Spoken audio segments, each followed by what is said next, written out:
परमात्मा कहते हैं जीवित जग में जूती पड़े फिर जम तोड़े छाती। हाँ जीवित यहाँ पर माटी हो गिरा गयम के दूध गढ़ेंगे वो नारी दुख तुम्हारे ऊपर। तो इस विष ने कौन खाओगा जब ज्ञान हो जाएगा। तो ये कारण क्यों हो गया है, क्योंकि हम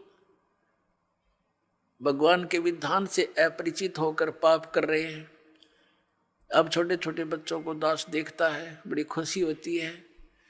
वो कहता जी मैंने ऐसे बेड़ी उठाकर दे दी गलती से, रोता है मेरा नाम खंड हो गया। तो पुण्यात्मा ये समाज तैयार होगा क्या, ये बच्चे बुराई करेंगे आगे चल के?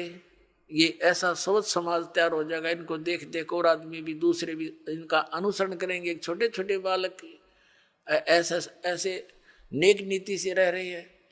एक छोटा सा बच्चा, उसको 100 का नोट मिल गया, गली में पड़ा था, आते उसने अपनी माँ को दिया कि वहाँ पड़ा था। उसकी माँ ने कहा नहीं बेटा इसको हम नहीं प्रयोग करेंगे, इसको उठा के यहाँ दान पात्र में डाल दिया। तो और नहीं तो पहले तो जब ज्ञान ना होता माँ सबसे पहले जेब में डाले। पहले तो बच्चा ना घर लेकर आवा करा पता नहीं कहाँ उड़ा उसकी टॉफी खावे रोरन खवावे फिर। तो इस प्रकार परमात्मा के इस ज्ञान से ऐसे रंगे जाओगे आप, सपने में भी नहीं गलती कर सकते। और माया की आवश्यकता होगी तो भगवान दूर नहीं, ये सत्कर मान लेना। भगवान को किस लिए खोजते थे? हमें किस चीज की डिमांड हो आगे धर देगा ठाक, आप कह सत्कर मान लेना। भगवान इसी को कहते हैं। ये कोई बालकों का खेल नहीं है। नहीं फिर क्यों ड्रामा करते हैं भक्ति की?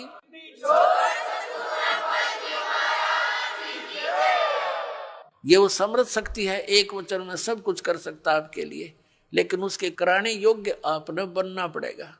कहते हैं सतगुरु के दरबार में कमी काहे की ना, और अंसा मौज नहीं पा रहा तेरी चूक चाकरी में। तो अगर इस सच्चे दरबार में किसी चीज की कमी नहीं है और आपके ऊपर मेहर नहीं हो रही है, तो आपकी कोई चाकरी में, आपकी सेवा और शुश्रूषा में कोई त्रुटि है, उसको ठीक कर, तुरंत बिजली आ जाएगी। करंट आने के लिए, बिजली पावर आने के लिए हमने उस योग्य बनना पड़ता है, गुड कंडक्टर। तो बिजली आई सारे काम होंगे फिर तो जो उसके गुण हैं। तो उस बिजली को आने के योग्य बनाओ, और इसी तरीके से बनोगे आप, इस ज्ञान से, इस भक्ति से समर्पित हो जाओगे।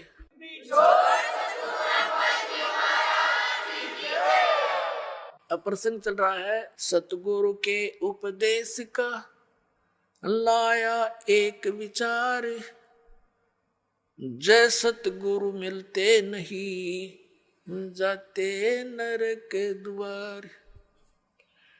अब नरक द्वार में दूध सब करते खेचा तान, उनसे कबू ना छूटता फिर फिरता चारों खाने। के दुर्गति होती चार खानी में भ्रमता कदे ना लगता पार।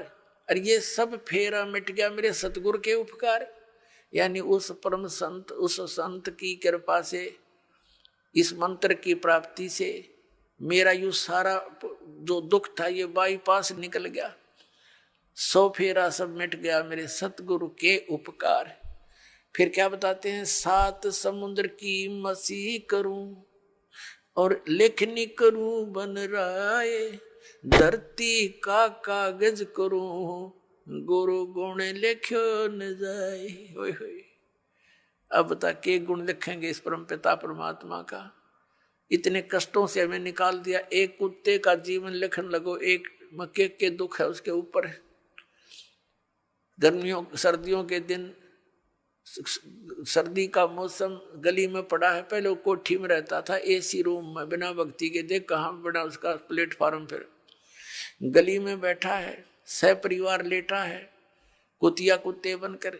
ऊपर से वर्षा हो रही है, ठिठुर रहा है, आता जाता उसका लठ मार देता है, हैं? और फिर वो भूखा उठता सुबेरे, किसी के द्वार की तरफ भागता है। तो वहाँ सुबह सुबह कौन उसके लिए वहाँ परोठे तैयार कर रखा है, उसका डंडा मारेंगे चल। वो फिर दूसरे घर में घुसता है, तीसरे मनमान रसोई में पहुँच जा, क्यों भूख लग रही है, तो उसका लागे कड़ में लठ। फिर ट्या ट्या करता हुआ फिर कहाँ पहुँचेगा, कुर्डियाँ पर गंध खाने के लिए जाएगा वो। पुणात्माओं, ये तो एक दिन का प्रोसेस है कुत्ते का। इसको सारे गधे कुत्ते सब 84 लाख योनियों को देखते हुए इसको लिखण लगे तो परमात्मा कहते हैं परमात्मा के गुणों का, या पूरी पृथ्वी जितना कागज हो, सातों समुद्रों की इंक हो, ये सब खत्म हो जाए पर परमेश्वर के इस गुण का अंत नहीं।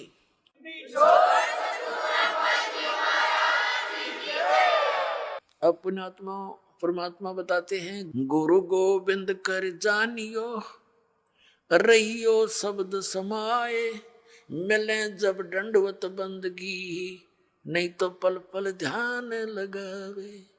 गुरु जी को गोविंद यानी परमात्मा तुल मानकर अपना इस भक्ति रूपी गेम को सफल करना। पुण्यात्मा परमात्मा जब आए थे वो स्वयं भगवान थे, और हम उनको ना पहचान कर हम एक सिंपल मैन मानते रहे। आशीर्वाद देते थे, लाभ भी होता था, लेकिन फिर वो जुलाहा दिखा करता, उन्हें भगवान दिखाई ना दिया। इस करके हम सारे रह गए यहीं पर 64 के 64 लाख। अब परमात्मा ने बताया कि गुरु को गोविंद समझकर, भगवान समझकर डील करो, ट्रीट करो उसको। जैसे ये दास तो भगवान नहीं है, लेकिन वो परमात्मा ऐसे ही दास की तरह रोल करके चले गए। वो भगवान थे और काल हमारी रोल मार गया नू। तो इसलिए परमात्मा ने कहा है कि गुरु जी को तुमने परमात्मा मानकर अपने इस भक्ति मार्ग को सफल करना होगा, ना कतई नहीं होगा ये तुम्हारा। जैसे गणित के अंदर एक ऋण का प्रश्न होता है, उसमें मूल धन ज्ञात करना होता है। उसके लिए मानना पड़ता है, मान लो मूल धन 100 रुपये। वो 100 रुपये मूल धन नहीं होता, मूल धन तो अरबों खरबों में होता है, करोड़ों में होता है। वो मूल धन अरबों करोड़ों वाला प्राप्त करने के लिए हमने 100 रुपये मूल धन मानना पड़ेगा। ये मजबूरी समझ लो, ये जरूरी समझो। इसके बिना वो मिल नहीं सकता। हमने जिस मूल धन की हम खोज कर रहे हैं और वो नहीं मिला तो हम फेल हो गए, नंबर 0 हमारे। तो गुरु जी को आप जी ने ये समझना पड़ेगा कि भगवान ही बैठे। जैसे हम परमात्मा के पास जाएंगे तो हम कैसे डील करेंगे उनको, जैसा इस दास को करोगे ये आपका स्वभाव बनेगा, यही भाव बना रहेगा। तो इस भाव और स्वभाव को हमने यही चेंज करके जाना पड़ेगा उसके दरबार में। और वहां जाकर फिर मन में 2 सटपट रहेगी तो फिर पटक देंगे उल्टे ठाके। वहां तो छालनी में गछाने जाओगे पुण्यात्मा, उड़ब कोई किसी की गवाही की जरूरत को नहीं। तो इसलिए हमने परमात्मा बताते हैं, गुरु गोविंद कर जानियो रहियो शब्द समाए, यानी जो मंत्र दे दिया उसका जाप करते रहना। और मिले गुरु जी जब दंडवत बंदगी प्रणाम करे, और बाद में नहीं तो पल पल ध्यान लगावे, यानी उनकी याद रखे इन गुणों को। हे भगवान, जब आपको पुण्यात्मा अविता बालक को, छोटे से बच्चे को 2 साल का, कोई 3 वर्ष का, यानी जिस दिन नाम मिला उसी दिन से आपकी ये भक्ति मार्ग में आयु काउंट होती है। कोई 4 वर्ष का, कोई 5 वर्ष का, कोई 10 वर्ष का, ते बच्चे ही गिने जाते हैं। जब आप थोड़े से मैच्योर हो जाओगे तो फिर देखना आपकी सती थी, आप रोया करोगे बैठ कर, भगवान जुल्म हो गया था, मनुष्य जीवन इतना अनमोल था, कौड़ी बदले जा था। और फिर इस दास की आपको उपयोगिता का पता चलेगा, फिर उसकी भूल पड़ ही नहीं सकती। इतना उपयोगी वस्तु एक पल भी नहीं हम दूर हो सकते जिसमें इतना लगाव बन जाएगा, ऐसा खिंचाव बनेगा। और ये लगाव, ये खिंचाव ही आपको सतलोक लेके जाएगा। जैसे हम इस काल भगवान के ऊपर आसक्त हुए और इतने आसक्त हो गए कि डटे नहीं डटे, वहां पर इतना सुख छोड़कर हम इस गंध में आ गए, केवल इसकी चाह, इसके ऊपर आसक्त हो गए। अब इसके असलियत का पता आपको लग जाएगा। तो 1 नंबर का विलियन है, सब धोखा करके काम करावे, बला तुम्हारे से सारा काम करवा रहा है और आप खा रहा हमारे को। तो फिर आपका इससे दिल लटेगा, और परमात्मा की तरफ जाने के लिए आपको इस दास के अतिरिक्त पृथ्वी पर कुछ दिखाई नहीं देगा। अतः फिर अपने आप आपकी आशा आपकी हर तरह से हट करके व्यक्ति इस दास पर जो है ना इकट्ठी हो जाएगी, एकत्रित हो जाएगी, और इतनी कसक हो जाएगी कि आप डटे नहीं डट सकते। और यह भक्ति की शक्ति जो दास ने बताया, कमाई तुम्हारे साथ होगी। तो इस प्रकार फिर हम सतलोक जा सकेंगे, नहीं तो यह बात बनेगी नहीं जल्दी से। अब फिर क्या बताया है कि कबीर हरि जय रूठ जा, गुरु की शरण में जावे, कहें कबीर गुरु रूठ गए, हर ना होते सहाय। जैसे क्या बताते हैं, जो व्यक्ति अपने पाप कर्मों के कारण दुखी होते हैं तो वो कहा करते हैं कि हमारा राम रूठ गया, हमारा राम रूठ गया, नए नए दुख आने लग गए हमारे ऊपर। और जो सुखी होते हैं उनको यूं कहा करते हैं, इनका राम राज्य है, इनका ऊपर भगवान प्रसन्न है। और जो दुखी होते हैं वो कहते हैं हमारा राम रूठ गया। अब पुण्यात्माओं, जब तक हमारे पुण्य चलते हैं तो हमें सब सुख सुविधाएं उपलब्ध होती हैं, तो ऐसे लगता है कि हमारा राम राज्य है, प्रसन्न है। और जिनके पुण्य खत्म हो गए, उनके पाप शुरू हो गए, तो उनका राम रूठ गया। अब जैसे गुरु गोविंद दोनों खड़े, किसके लागू पाए, बलिहारी गुरु अपना, जिन गोविंद दियो मिलाए। अब क्या बताते हैं, परमात्मा ने कितना एग्जाम्पल दिया हमारे को समझाने के लिए। कैसा उदाहरण दिया है कि जैसे आप कहीं खेतों में एकांत स्थान पर या कहीं पर मजदूरी कर रहे हो, कोई कार्य कर रहे हो, मटका भर ले गए पानी का घड़ा घट, और उस जब तक उसमें जल है तो नो प्रॉब्लम, प्यास लगी घट घट पिया, फिर काम लाएंगे। और जब वो घट यानी घड़े में पानी खत्म हो गया, जल खत्म हो गया, तो समस्या उत्पन्न हुई। तो फिर वो राम रूठ गया। जब तक उसमें जल था तो राम राज्य था, सुविधा सारी थी, प्रॉब्लम थी नहीं। अब वो जल खत्म हुआ तो राम रूठ गया। अब वो राम मिला कहाँ? हैंडपंप में। हैंडपंप में मिला वो जल, तो वहां गए, हैंडपंप के नीचे रखा मटका, फिर करी उसकी पूजा सेवा और भर लाए, फिर सुखी हो गए। तो जिनके ऊपर अब पापों के दौर चल पड़े, उनके पुण्य समाप्त हो चुके, और सुख होगा पुण्य बढ़ने से, पुण्य प्राप्त होने से। तो यहां परमात्मा कहते हैं कि एक तरफ तो आपके पास एक घड़े में जल रखा है और एक तरफ हैंडपंप है। जल तो समझो परमात्मा है घड़े में, और हैंडपंप गुरु जी है। अब कौन से को सिलेक्ट करोगे तुम? हैंडपंप को। हैंडपंप में तो कितना पानी निकाले, और मटका में जो जल है वो तो थोड़ी सी दिन, एक दिन भी पूरा ना निकाला मन माने पूरे परिवार का। तो यहां परमात्मा कहते हैं गुरु गोविंद दोनों खड़े, और किसके लागू पाए, बलिहारी गुरु अपना, जिन गोविंद दिया मिलाए। हैंडपंप बिना जल नहीं मिलाए। कबीर हरि जय रूठ जा, गुरु की शरण में जावे, कहें कबीर गुरु रूठ गए तो हरि ना होत सहाय। जैसे हैंडपंप खराब कर दिया आपने, उसकी केयर टेक करी नहीं, तो फिर जल कैसे मिलेगा? अब गुरु रूठ गया तो भगवान साथ नहीं देगा बिल्कुल भी। परमात्मा कहते मम संत मुझे जान मेरा ही स्वरूपम, मेरे संत को मुझे ही जान लेना तब मैं तेरे निकट आऊंगा।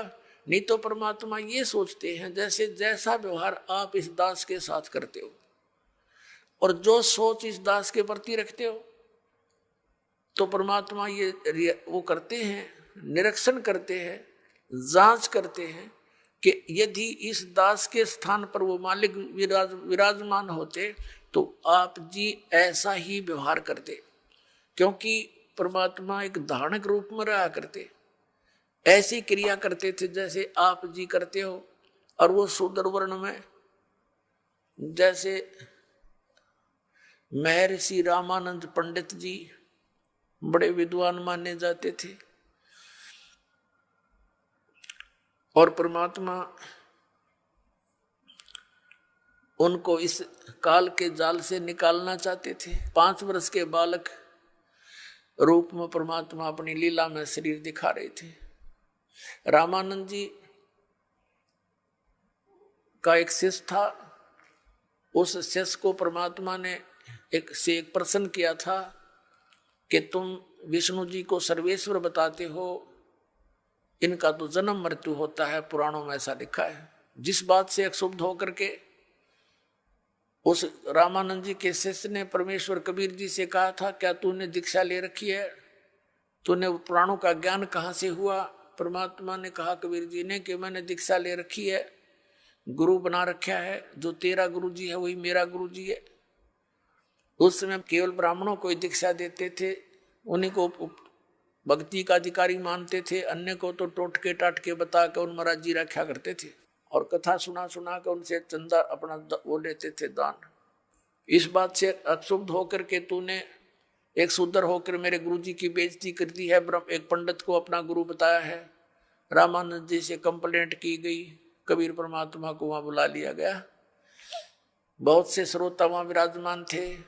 रामानंद जी ने पहले तो प्रश्न उत्तर किए, तू कौन है, तेरा क्या नाम है? परमात्मा ने कहा था, सुन रामानंद, राम मैं, हम बावन नरसिंह। और फिर कहा था, ए स्वामी सृष्टा में सृष्टि हमारे तीर, दास गरीब अदर बसु मेरा मैं अवगत सत कबीर। रामानंद जी से कहा था कि ए रामानंद जी, मैं सारी सृष्टि का रचनहार हूँ और ऊपर सतलोक में रहता हूँ, मैं पूर्ण परमात्मा हूँ।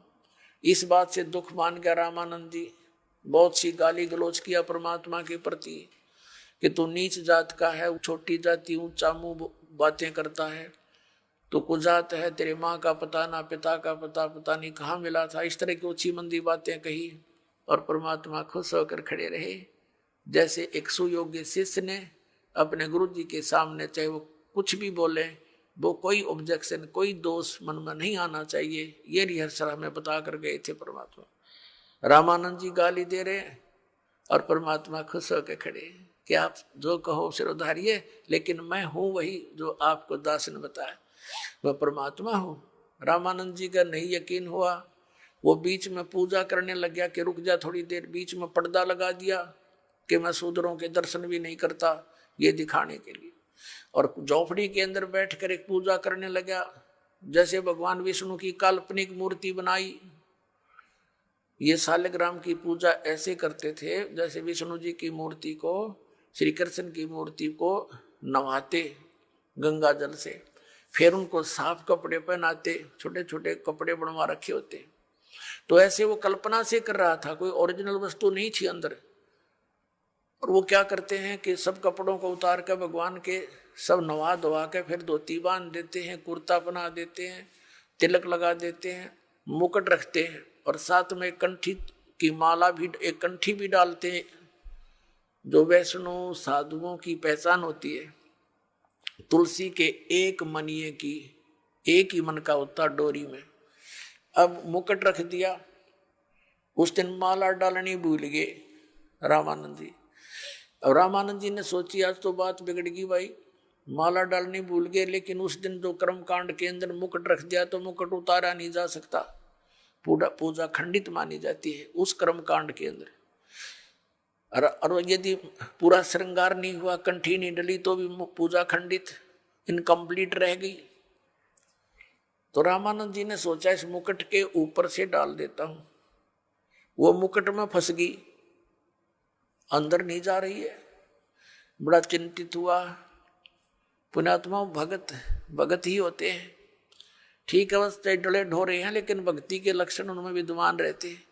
बहुत दुखी हो गया रामानंद, हे भगवान आज मेरे से की गलती बन गई। इतने जीवन में 104 वर्ष का हो गया, 16 वर्ष की आयु में लगा था आपके चरणों में, आज तक ऐसी भूल नहीं बनी थी। हे परमात्मा कोई गलती हो तो माफ करना। बाहर खड़े भगवान कबीर साहब बोलते हैं कि स्वामी जी इस माला की गांठ खोल लो या गुंडी खोल के और फिर गले में डाल दो, मुकुट उतारना नहीं पड़ेगा आपको। अपनात्माओं, एक छोटा सा बालक और शूद्र वर्ण में जुलाहे जाति में, और जिन जुलाहों को शूद्रों को वो ब्राह्मण लोग छूने भी नहीं देते थे, अपने शरीर से दूर 10 कदम दूर रखते थे। अब इसको ब्राह्मण कहते हैं। ब्राह्मण सो जो ब्रह्म पहचाने, जो भगवान को पहचान ले वो ब्राह्मण है, ना तो सूखे डले डोहे प्राणी। अब जब रामानंद ब्राह्मण ने देखा कि ये कबीर, ये तो परमात्मा खड़े हैं जिसने मेरे मन की बात बता दी, मैं तो कोई कल्पना कर रहा था, मन में सोच ही रहा था, मेरे मन की बात बता दी। अब वो पर्दा दिया फेंक, और सामने हजारों की संख्या में ब्राह्मण दर्शक बैठे कि आज कबीर की पिटाई होगी और रामानंद जी कहेगा कि मैंने इसको दीक्षा नहीं दी, ये झूठ बोलता है। रामानंद जी ने देखा बाहर के पूरा ब्राह्मण वर्ग समाज खड़ा है और उधर एक भगवान खड़ा है सुंदर रूप में। तो कहते परमात्मा कहते हैं वक्त पड़े सौदा करे और बाढ़ में जाओ युग थोथा ज्ञान।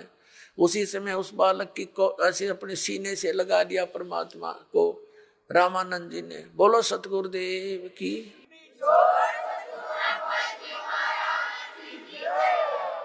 और जो ऐसे अपने शरीर परमात्मा को सीने से लगाया तो इतना नरम शरीर था परमात्मा का जैसे रुई रबड़ होता है, क्योंकि उनका शरीर शुक्रम अकायम असनाविरम है। परमात्मा का शरीर हमारे जैसा 5 तत्वों से बना हुआ नहीं है। जैसे यजुर्वेद अध्याय नंबर 40 के मंत्र 8 में लिखा है, कबीर मनीषी शुक्रम अकायम असनाविरम स्वयंभू। वो स्वयं प्रकट हुआ होता होने वाला परमात्मा है, स्वयंभू है, उसका कोई कर्ता नहीं, वो स्वयं बना है, अपना आप ही है, समझो स्वयंभू का अर्थ। और उसका शरीर असनाविरम, या अड़चाम का पुतला नहीं।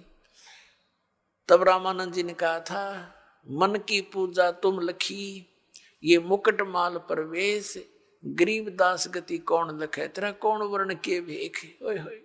अब रामानंद जी कहते हैं भगवान आप तो परमात्मा हो और आपको कैसे पहचान सके हमारे जैसे जीव सत्र के व्यक्ति।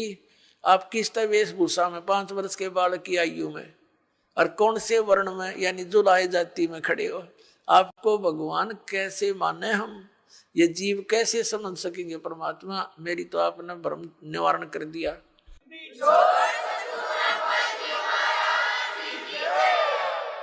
मन की पूजा तुम लखी और मुकुट माल परवेश। गरीबदास जी ने अपनी अमृतवाणी में आंखों देखा ये सब चित्रण। रामानंद जी कहने लगे, गरीबदास गति कौन लखे, तेरा कौन वर्ण के भेख, किस वेशभूषा में और किस जाति में आप खड़े हो भगवान, आपको कैसे पहचाने। फिर परमात्मा ने कहा, स्वामी जी भक्ति करो, आप जो साधना कर रहे हो ये मोक्ष मार्ग नहीं है, इससे जन्म मरण का रोग नहीं कटेगा। प्रसंग चला था, जा सतगुरु की मैं बलिहारी, जो जामन मरण मिटाई। जा सतगुरु की मैं बलिहारी, जो जामन मरण मिटावे, जन्म मरण मिटा दे। तो रामानंद जी ने कहा, बच्चा मैंने तो आज तक जिससे भी ज्ञान सुना है, स्वर्ग से ऊपर कोई भगवान कोई स्थान नहीं, और श्री कृष्ण और विष्णु से ऊपर भगवान और शंकर से ऊपर मैंने भगवान नहीं सुना। अब इनकी पूजा छोड़कर मैं और की पूजा कैसे करूं, कैसे विश्वास करूं। बालक तेरे पे मैंने 104 वर्ष का वर्द हो गया। अब आप जो बताने जा रहे हो कि परमात्मा और है, क्योंकि परमेश्वर कबीर जी ने सारा कुछ बताया, आपकी गीता जी में लिखा है 18वें अध्याय के 62वें श्लोक में, 18वें अध्याय के 66वें श्लोक में आपका गीता ज्ञानदाता कहता कि तू सर्वधर्मान परित्यज मामेकम शरणम व्रज, तो सर्व भाव से उस परमेश्वर की शरण में जा, उसी की कृपा से तू परम शांति को प्राप्त हो। अब उनको कंठस्थ याद थे, ब्राह्मण थे, वो तो सारी याद थी, पूरी गीता कंठस्थ याद थी, सब श्लोक याद थे। तो रामानंद जी ने कहा कि भगवान हम तो इसका व्रज का अर्थ उल्टा ही लगाए बैठे थे। तो परमात्मा ने कहा अब उल्टा कर लो, क्योंकि गाड़ी को उल्टा डाल ले तो चले नहीं, गाड़ी को सीधा ही खड़ा करना पड़ेगा। परमात्मा ने कहा कि उसकी शरण में जाने के लिए जो साधना है वो 17वें अध्याय के 23वें श्लोक में लिखा। ये तत् और सत मेरे पास है, ये मंत्र कबीर साहब ने कहा था रामानंद जी को। ओम तो सार्वजनिक है ही। तब रामानंद जी ने कहा कि देख बच्चा, मैंने सारी उम्र खो दी इसी भक्ति में, अब कहीं मैं घर का रहूं ना घाट का। 104 वर्ष का बूढ़ा हो गया, आप साधना बताओ, कहीं प्रमाण दिखाई देता नहीं। ठीक है, ये गीता जी का मंत्र तो मैंने याद है, ओम तत्सत, लेकिन ये सब कुछ देख कर भी विश्वास नहीं हो पा रहा मुझे। तो परमात्मा कहने लगे कि हमारी बात पर जो विश्वास करेगा तो उसको हम प्रमाण भी दिखा देंगे। रामानंद जी ने कहा, देखो मैं 16 साल की उम्र से लगा था, 16 वर्ष की आयु से, और आज तक मैं यही साधना करता हूं। मैंने पूरा शरीर अपना साध रखा है, समाधिस्थ भी होता हूं। परमात्मा ने कहा, आप समाधिस्थ हो कि कहां तक पहुंचते हो समाधि में? अब वो समाधिस्थ हो गए, अभ्यास था डेली का, योग युक्त होने का, एकदम समाधिस्थ हो गए। समाधि क्या है? सपना सा होया करता है, सपना सा। एक ऐसी स्थिति आ जाती है कि वो भूल जाता है मैं कहाँ बैठा हूं, और ऊपर के जो साजबाज दिखाई देना शुरू कर देता है। तो परमात्मा उनके साथ साथ जा रहे हैं। रामानंद जी पहुंच गए, आगे त्रिकुटी पर पहुंच जाता प्राणी। ये ओम नाम के जाप का साधक त्रिकुटी पर जाता। वैसे भी जो अन्य साधना करते हैं वो भी जो धर्मी पुरुष होते हैं वो सीधे त्रिकुटी पर ही पहुंचते हैं। वहां से फिर 3 रास्ते बन जाते हैं। तो परमात्मा ने कहा कि यहाँ आगे कहाँ जाओगे स्वामी जी? समाधि दशा में बातें हो रही, जैसे स्वप्न में होते हैं। अब रामानंद जी कहता कि मुझे पता नहीं, मैं तो यहीं तक पहुंच पाता हूँ। तब परमात्मा ने कहा कि ये जो लेफ्ट साइड का रास्ता है ना, ये जाता पहले धर्मराज के दरबार में। ये पूरी न सोच ले सेक्रेटरीएट है ये पूरा। जब आपकी मृत्यु होगी तभी जा सकोगे, आगे पहले नहीं जा सकते वहां। तो वहां आपका अकाउंट होगा, आपने जिस भी देव की पूजा कर रखी है उसी के लोक में आपको भेज दिया जाएगा।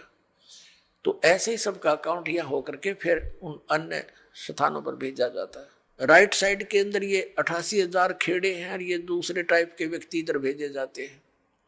और सामने जो है ये ब्रह्मरंध्र है, सामने का जो है ये तुम्हारे किसी मंत्र से नहीं खुल सकता, ये ब्रह्मलोक को जाता है।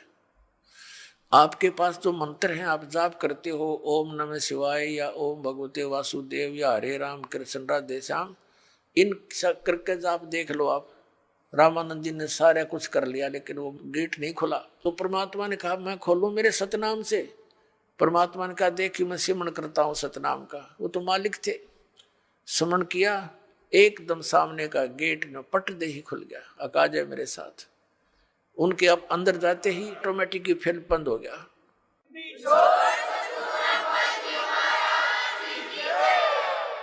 ऊपर ले गए ब्रह्मलोक में, ब्रह्म दिखाया। ये अपने पुत्र का रूप धारण करके किसी कभी ब्रह्मा रूप धारण कर लेता है, कभी विष्णु कभी शिव जी।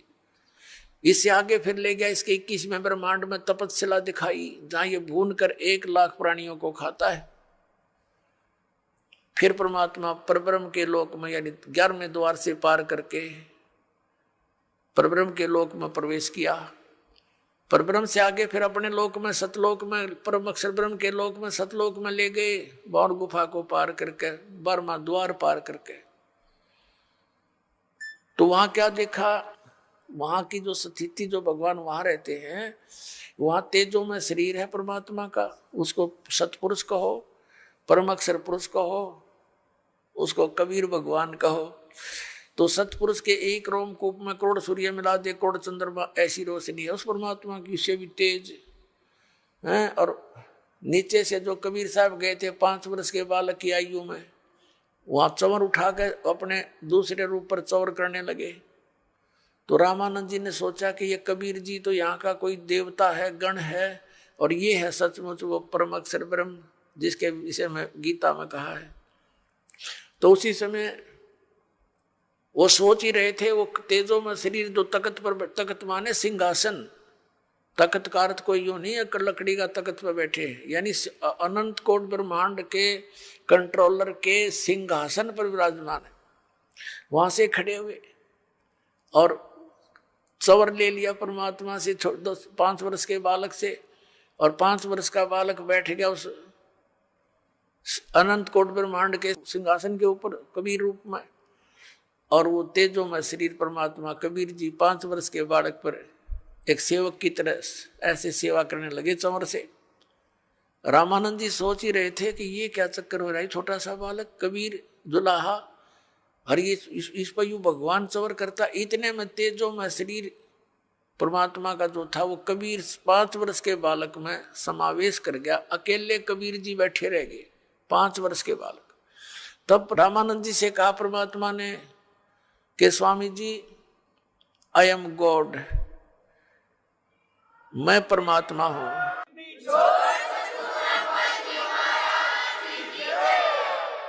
और तुम मेरे बच्चे हो, वहां काल के जाल में हो, देख झांक कर उस नरक में जहां तुम रह रहे हो। रामानंद जी ने नीचे देखा तो तेरे की यहाँ तो ऐसे दिखे जैसे कीड़े मकोड़े चल रहे होते इस नरक में। इसका सारे जो यहाँ के राष्ट्रपति और प्रधानमंत्री चाहे सब कुछ हो, वो सतलोक की तुलना में ऐसा गंध दिखाई देता है। परमात्मा कहते हैं 100 योजन जाती है या दुनिया की गंध 100 योजन तक, 1 योजन में 12 किलोमीटर, कहते 1200 किलोमीटर तक इसकी बदबू जाती है ऊपर इस गंदे लोक की, जहां तुम ठाठ मान रहे हो स्वर्ग सारे मिला करके, सारे इतने खराब हैं यहाँ के। तब रामानंद जी से कहा कि जाओ तुम वापस यहाँ आना पड़ेगा। हो गया विश्वास आपको?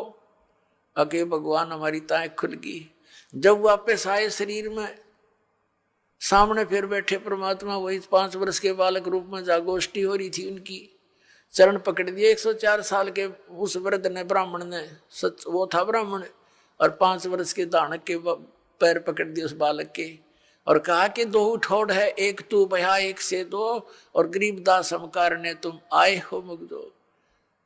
तुम साहेब तुम संत हो, तुम सतगुरु तुम हंस, और गरीबदास तेरे रूप में और न दूजा अंश।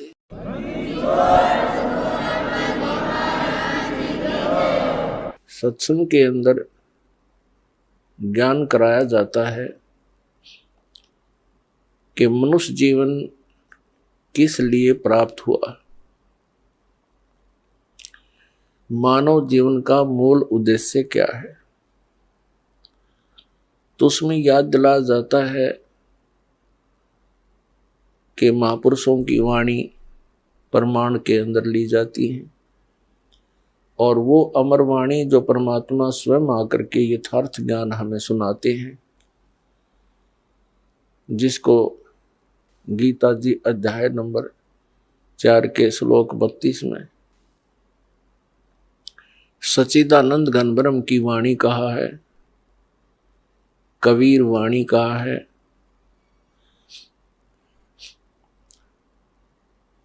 वो अमर वाणी परमात्मा स्वयं सुनाते हैं अपने मुख कमल से।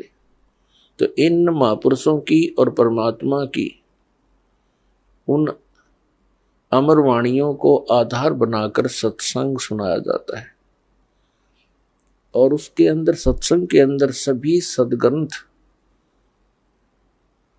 भी आधार बनाए जाते हैं, और उनके आधार से जो ज्ञान सुनाया जाता है वो सत्संग है। इसके अतिरिक्त अन्य कोई वचन सुनाते हैं, प्रवचन सुनाते हैं, सत्संग करते हैं, और वो हमारे पवित्र सद्ग्रंथों से या उन महापुरुषों की अमर वाणी से या परमेश्वर कबीर जी की अमर वाणी से मेल नहीं खाते हैं, तो वो सत्संग नहीं है, क्योंकि उनके अंदर सत्य नहीं है, सत्य का अभाव है। सबसे पहले सत्संग के अंदर ये जानकारी दी जाती है, मानुष जन्म पायक नहीं रटे हरि नाम, जैसे कुआं जल बिना बनवाया क्या काम। मानुष जन्म दुर्लभ है मिले न बारंबार, जैसे तरवर से पत्ता टूट गिरे वो बहुर न लगता डर। परमात्मा पूर्ण ब्रह्म सत्य पुरुष कबीर देव जी, कबीर साहब, जो काशी शहर के अंदर एक जुलाहे की भूमिका करके और परमात्मा जो गुण रखता है उसका प्रमाण दे करके अपनी अमृत वाणी को उच्चारण करके यथार्थ ज्ञान देकर वो सह शरीर आए थे, सह शरीर चले गए। वो पूर्ण परमात्मा है, और परमात्मा के ज्ञान को परमात्मा ही बता सकते हैं। जीव तो अटकल लगाते हैं। कुछ श्रद्धालु कहते हैं संत को चाहिए कि वो अपना अनुभव बतावे, किन्हीं सदग्रंथों या पोथियों का सहारा ना ले। ऐसे विचार रखने वाले व्यक्तियों का ये भी मानना होता है कि सभी जितने भी ग्रंथ हैं ये मानव की रचनाएं हैं, उनका अपना अनुभव है। पुण्यात्मा, ये सब अज्ञान आधार से ही प्राणी बोल सकता है, और इस अज्ञान को हटाने के लिए सत्संग की आवश्यकता पड़ती है। जैसे देश का संविधान होता है, वो भी एक पुस्तक है और वो भी एक मानव ने लिखी है। आपकी बात बड़ी करके चले, और कोई अन्य मानव अपने सतर का और विधान बनाकर लिख दे और छपवा दे और बांट दे, तो उसकी क्या वैल्यू है, क्या यूज है, क्या लाभ हुआ उसका? वो व्यर्थ है। इसी प्रकार परमात्मा के विधान को लिखने वाला भले ही कोई मानव है, जैसे श्री वेद व्यास जी और श्री धर्मदास जी और श्री गोपाल दास जी, लिखने वाले मानव हैं, लेकिन वो संविधान परमात्मा का है, और उस विधान के अनुसार जिसके वचन नहीं है, उस संविधान यानी परमात्मा के विधान ज्ञान अनुसार किसी अन्य व्यक्ति, ऋषि महर्षि या किसी संत मंडलेश्वर महंत की वो पुस्तक परमात्मा के विधान से मेल नहीं खाती है, तो व्यर्थ है।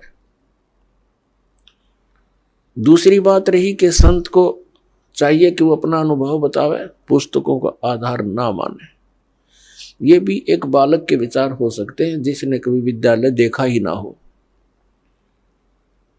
जैसे टीचर होते हैं, विद्यालय में पढ़ाते हैं अध्यापक, उनका एक निर्धारित पाठ्यक्रम होता है, सिलेबस कहते हैं उसको, और जो टीचर सिलेबस से बाहर ज्ञान देता है और सिलेबस के अनुसार ज्ञान नहीं देता है, वो भले ही उसको पढ़कर सुनावे या उसको याद करके वैसे सुनावे, वचन वही होने चाहिए जो पाठ्यक्रम की पुस्तकों में विद्यमान है।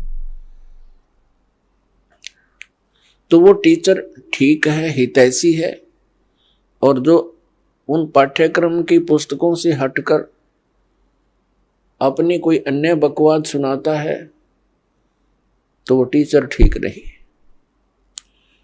अब जैसे परमात्मा की जानकारी परमात्मा ने आकर बता दी,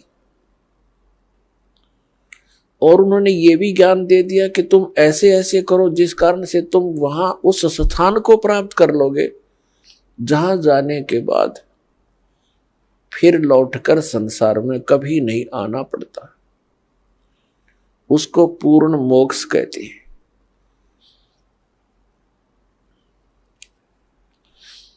अब कोई कहते हैं कि भगवान के दर्शन हो जाए तो कल्याण हो जाता है। परमात्मा के दर्शन बहुत अच्छी बात है, बड़े पुण्यकर्मी प्राणी को ही हो सकते हैं, लेकिन परमात्मा के दर्शन से कल्याण मोक्ष नहीं होगा।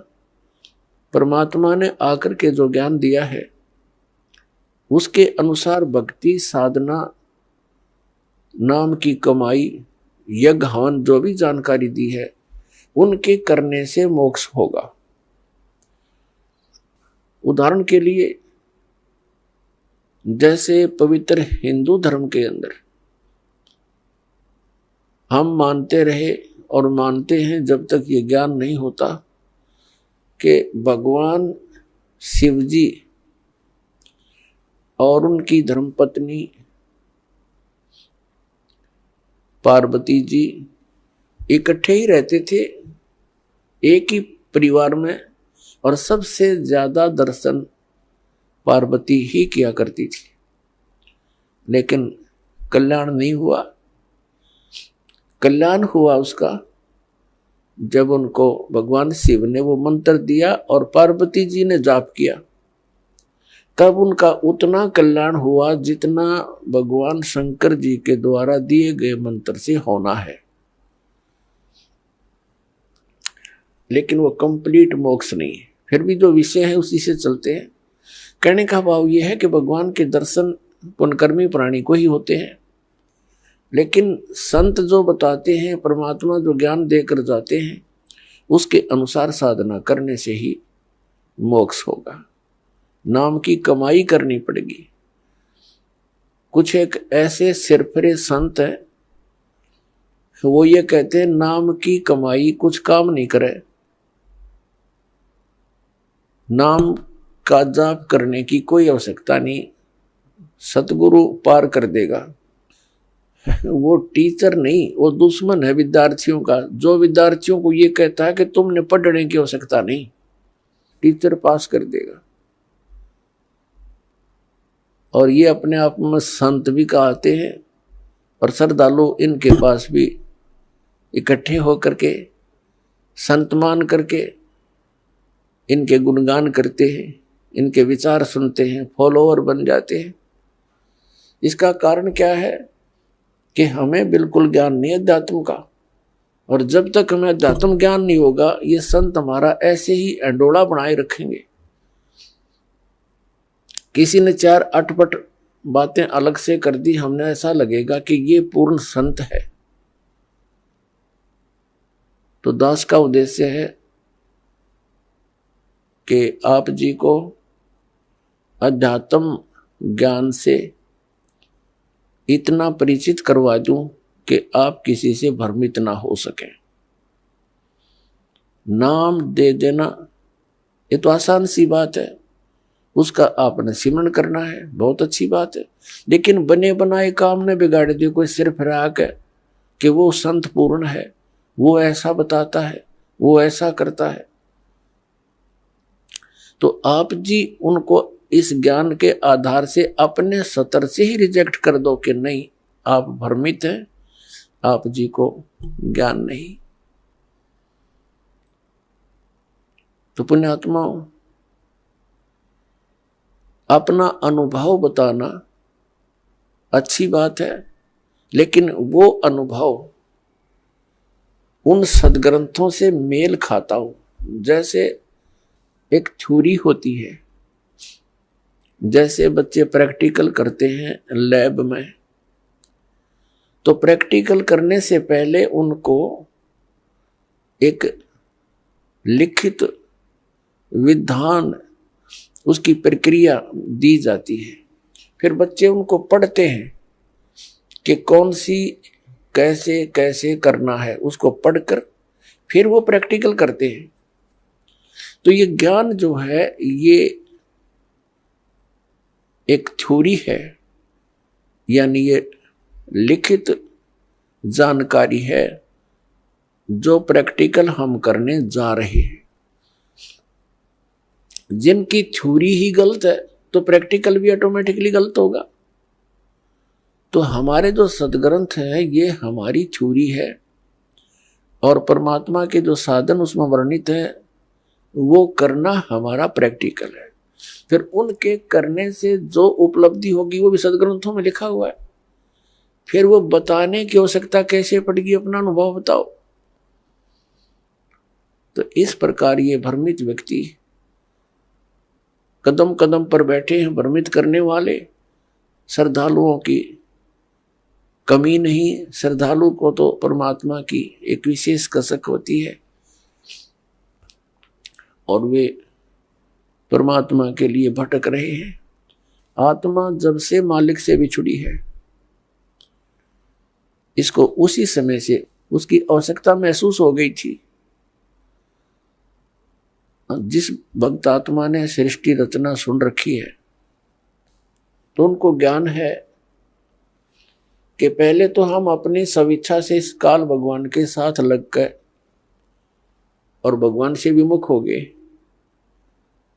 और जिस समय ये प्रकृति दुर्गा देवी जी इस काल भगवान के पास छोड़ी गई।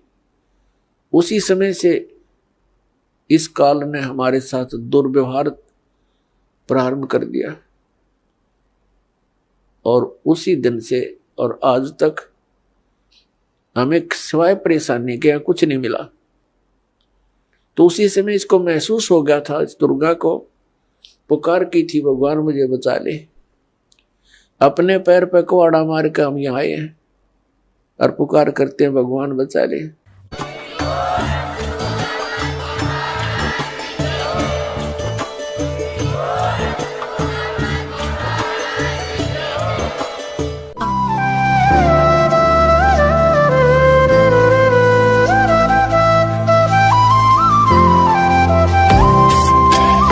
सत सही।